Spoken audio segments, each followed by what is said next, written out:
Okay, hey YouTube. Today I'm going to be doing a very quick expose of how I believe you should deal with the behemoths in Dauntless. So I'm just going to be going down the lists and giving a little bit of a thing on each of these. So, first of all, Nashes. Nashes are pretty simple. Got a lot of ground pound with the tail. So if you stay around their head when they use tail moves, that should work well. However, when they gear up their hind legs, you can probably expect them to do a charge attack, at which point you're going to want to dodge out the way. The higher versions of this, like these two, the Rage Tail and Heroic, will do that 3 times in a row. So you're going to want to make sure you spend a few more rolls just making sure you're out of their general area. The area they encompass from that is quite large, so just be careful when also, their tail smash will be powered up at that point, giving out small projectiles. You can just either dodge through them, or you can basically have any mods which give you enough of a shield just to not care about them. So going up to the Shrike. Shrike has a few parts that you can take off. You can take off its head, you can take off its tail. There's a very strange bit that I've noticed that when you try and take off its tail, you have to basically hit the inside bit of the tail and not the edge, otherwise it doesn't work as well. I would recommend for sure when you're fighting a Shrike to use a hammer or an axe, as they are very susceptible to either of those. Using a gun is good, but the fact is it flies around so much you might not get so much solid shots and it might make your time go down. When you get later on, you're going to want to be able to kill these very fast. Easy thing to know when you're fighting Shrike is when it flies towards you, any of these types, like Heroic or Moonreaver, if you use a move that has a stagger on it, a stagger projectile, or if you can hit them with a hammer strike while they're in mid-flight. If it flies and it flies towards you, if you hit it with something with stagger, it will immediately fall down and be susceptible to a group attack. Or as Persona 4 would say, an all-out attack, baby! Quill shots. Quill shots are... Okay, wounds are not very good against these guys because you have to actually break off a lot of their parts before you can wound certain parts of it, so using things like a lance isn't advised when fighting a quill shot. A shill shot. So once you take out its quills, you'll be able to hit it with a lot more power. But the thing is that once you've done that, you're gonna end up with the point where when it gets an Aether burst, or if it gets into its rage mode, it's effectively gonna get those back. Now, what I would advise is that your entire team concentrates on one area so that you get rid of the quills on that area, and then you continue to deal damage to that area. Get a quick, clean fight in. Taking parts off of it, you get a lot of quill shards off this guy. I would advise that you coordinate to make sure you take down the parts you really need from him. Deadeye Quill Shot has the added bonus of giving a lot more quills to fire with. Unlike the Quill Shot, this one will likely hit everyone on your team. So if you're attacking it and you haven't been hit yet, expect to be hit near the end. If you're a bit more closer to it, expect to be hit a bit more quickly. Alright, those are the neutral ones. Let's move on to the Blaze Behemoths. Lesser Embermane and Embermane, and of course the Bloodfire Embermane. These three are usually some of the quickest ones. I would advise the use of weapons which allow you to get quick strikes in, that being swords and guns. Swords specifically because you can use them with roll power-ups to be able to roll into it and hit it once for a quite high-powered strike, especially if you dodge one of its attacks. Stuff like energized might help because the powered-up state of the sword helps you to keep up with it. It does react to hits when it's in a standard state, and when it's aetherized, it will likely either do a head swipe or a tail swipe. Therefore, you're more likely to get a good reaction to it by attacking its middle. But again, if you do that, you're not going to get the parts off it. So if you're trying to get parts, just make sure you dodge the reactive strikes it gives off. You know what, Charg? Charg's probably the easiest thing in the game, in my opinion. It's a big fat thing that sits there and spews lava. If you have a problem with the fire it gives out, its burn damage is more powerful than most other things. Therefore, I would advise the taking of either molten cells or fireproof. Take either of those, you should be able to wail on it with no problem. The only other problems that the Charog can give is that it sometimes has a forward charging move, which you can easily tell, once again, by it preparing its hind legs. Hellions. Hellions are one of the more powerful things to fight. Again, Molten Core and Fireproof, definitely something you need to survive against this creature, especially at the higher levels, like the Heroic Scotch Stone Hellion. One thing I would say is, if it goes underground, and then when you notice that you can't see it coming up on your screen, it probably means it's going to jump on you. So I would advise at that point to just roll like heck and hope to God it doesn't hit you. Or if you can time it right, as soon as it's about to come down, then you can sway. Hellion also has reactive attacks. Its tail swipe, I believe it happens if there are multiple people around it. So if you keep that in mind and keep an eye on the surroundings, you should be able to get how it reacts to you. Alright, Frost Behemoths. The Boreas. The Boreas is really annoying. Effectively put, the Boreas has a timer on itself to make itself immune.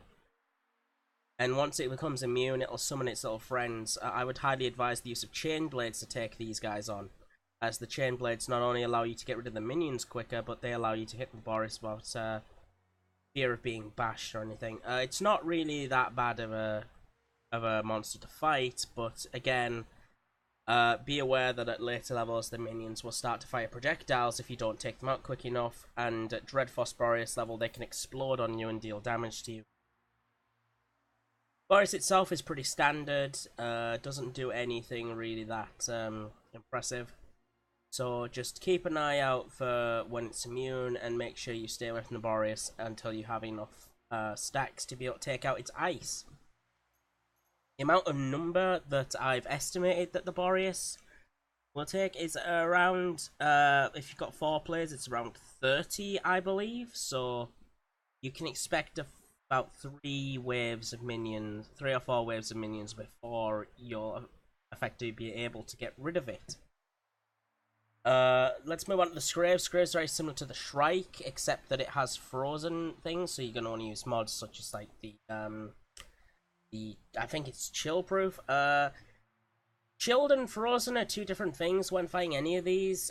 Chilled can, I believe, be given off by any of them, but frozen is more given by the Scrave than anything. And maybe a little bit by the later levels of the others. But I would say that for most things, just make sure you get enough frostproof to deny being chilled. If you're frozen, you can just spam your dodge button to get out of that.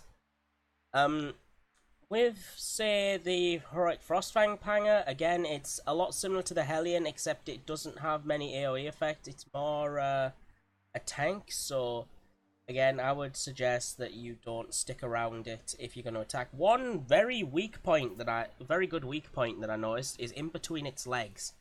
A lot of its attacks can't hit there, so if you stay in between its legs and hit with the chain blades a bit until it uses the move that can hit you there, then you'll probably get some good hits off on that.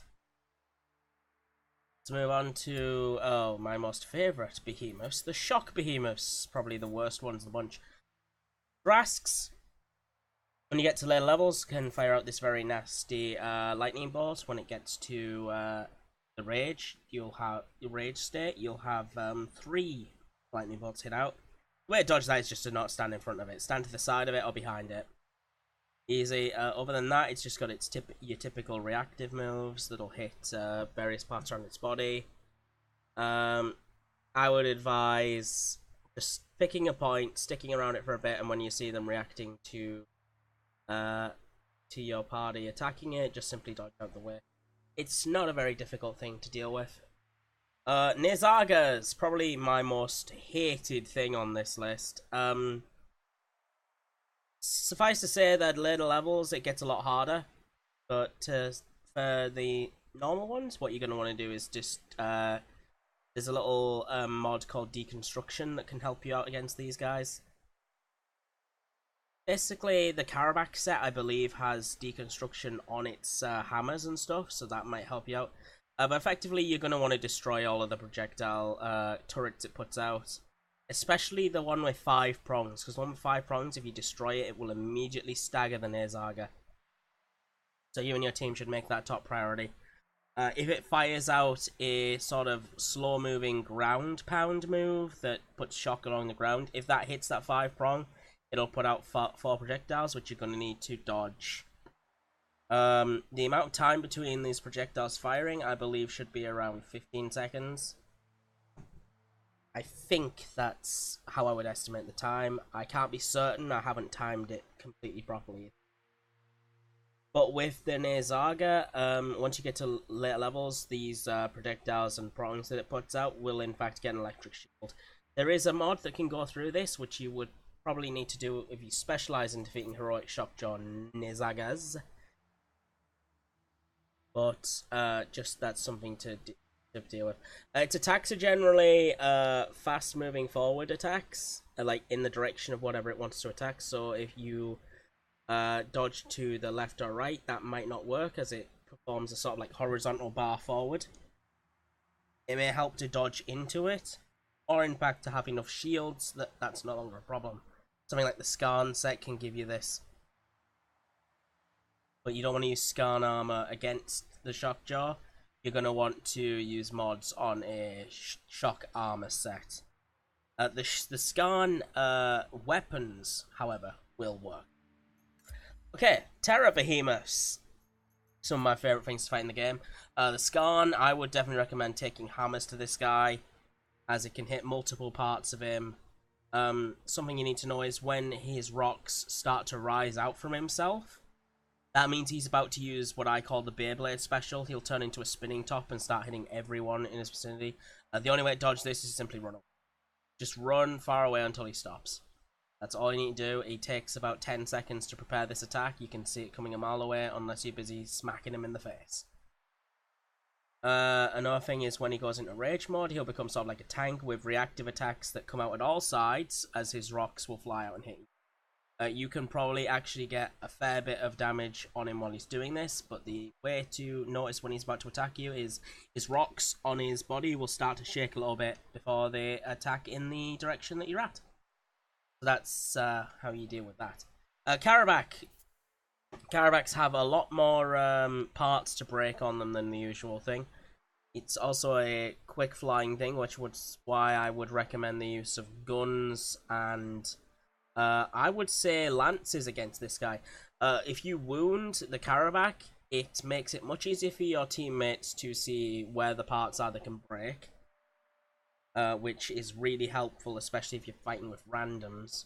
You will also be able to use the lance when it's using its insect move, which will swarm you with bugs, meaning you can't actually hit anything more than a one-hit combo if you're next to it, which is why I would recommend the lance, as you can just keep hitting with the lance and dealing damage even while it's in that state. It's a bit of a trade of damage on the Karabakh from damage on yourself from the insect, but it's well worth it because the insects don't do much damage until the heroic Razorwing Karabakh, which then it becomes not a very good trade, as the insects start to deal far more damage than you probably deal with, unless you have high-ranking Terra armor. Koshai. The Koshai is a bit of a joke, I would say, for a high-level threat. Basically, it's the same deal with the Nazaga, only on a lesser scale. It'll sometimes put out these little area of effect vines, which prevent you from dodging. All you have to do is defeat the bulb in the center. It's got a few moves where it goes up onto a little podium or has air going around it. You can still hit it fairly easily in between all of those. It's no problem. you should have no issues with the Koshai unless you're drastically underpowered, I would say. I would recommend to fight the Koshai either taking in swords or an axe, as those two seem to do the best against what it does, and the axe and sword both have a sort of like arcing attack, where it goes from like high to low and low to high. Those are the things you need to defeat its mode when it goes into rage and it starts to go up on its little podium, because there's a little bit of tail that sort of hangs down, which you can still hit. If you hit it enough, it'll stagger it still. So that's something you probably need to do there. Okay, we move on to Radiant Behemoths, some of my the most pretty things in the game. Valamir. Valamir has a various amount of attacks which work along just throwing out various light beams and light balls. The ways to deal with this is sometimes the Valamir will put out a buff which gives you, it's the purple one you specifically want. If you can grab the purple one while the little balls are going around it, that will shield you from them and you'll be able to get a few hits in while it's doing that.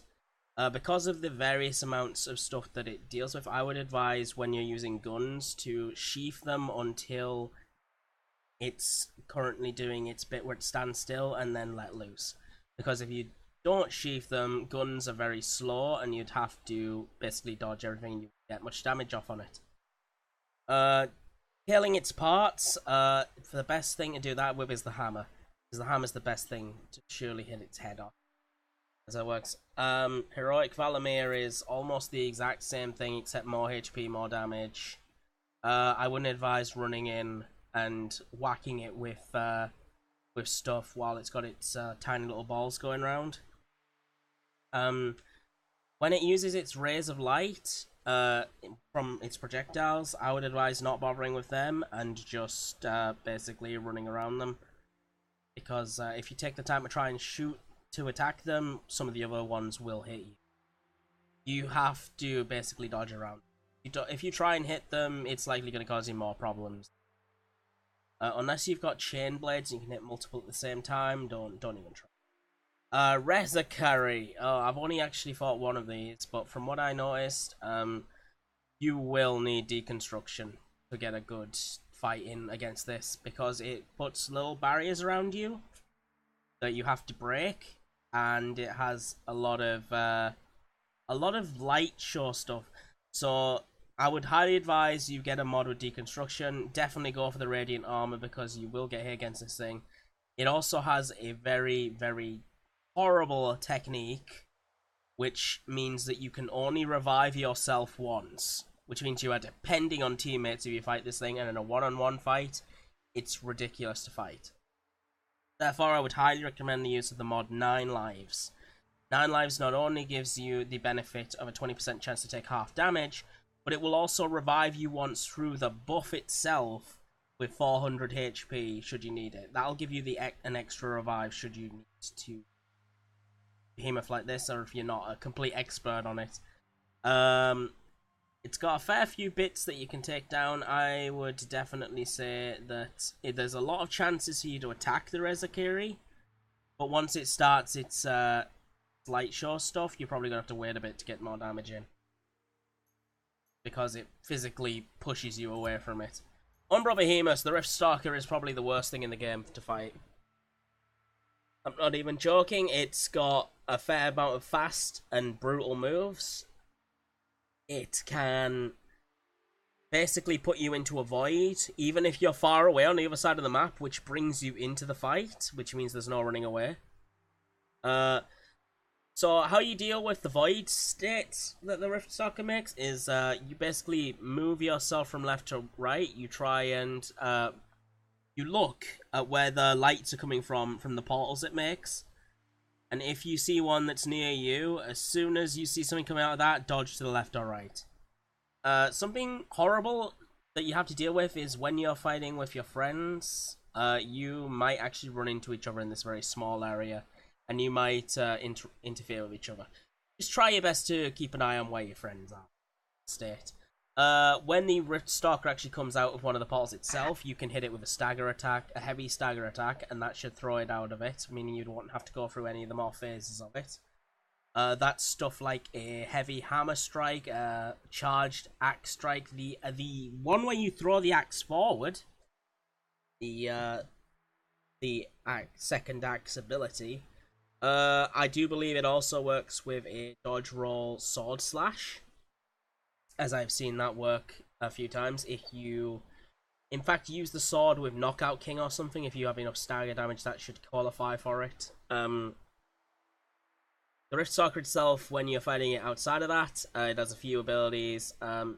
It's going to be easy to hit if you can tell who it's going to teleport onto. The Rift Stalker will choose a person to use its teleport move and come out of the rift to attack them. If it's not you, you can position yourself to get a few free strikes in, and then begin to attack it. The way to know when it's safe to really start wailing on the Rift Stalker is when it loses its Aether state. Therefore, I would highly recommend, if you're going to fight the Rift Stalker, to use Aether Hunter, the mod. Also, I would, because you're going to be dodging a lot, I would advise the use of an agility mod. When you get to heroic, there's nothing really much different, except for the fact that it's, okay, when it starts to do the whole portal thing, where it goes up and down like 50 times, it's going to start putting portals out where it starts to use itself as a projectile and throw itself at you. The way to know if you're about to be hit by that is if the portal appears within your line of sight, or generally within where you are. If it appears that it's going to line up with where you are, it's going to hit you. You need to dodge about a second before it comes out, because it's a very fast, very hard-hitting projectile, and it can just take you completely out.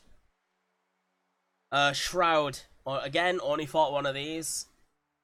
This one it will make the entire area dark for you guys. What you need to do to find the Shroud itself is to look for where the purple eyes are in the dark landscape. Once you've got that, you know where the Shroud is, you can start to deal with it there. As for actually just attacking it, I would advise just simply staying clear of its claws, as its claw attacks seem to do more damage than it does. Think of this as like a very nasty Shrike. It's probably the worst one of the owl-looking things to fight. As you can see by its bio here, it's quite a enigmatic enemy. I would like to add more on this one specifically, but I honestly have not thought it enough to go fully into it.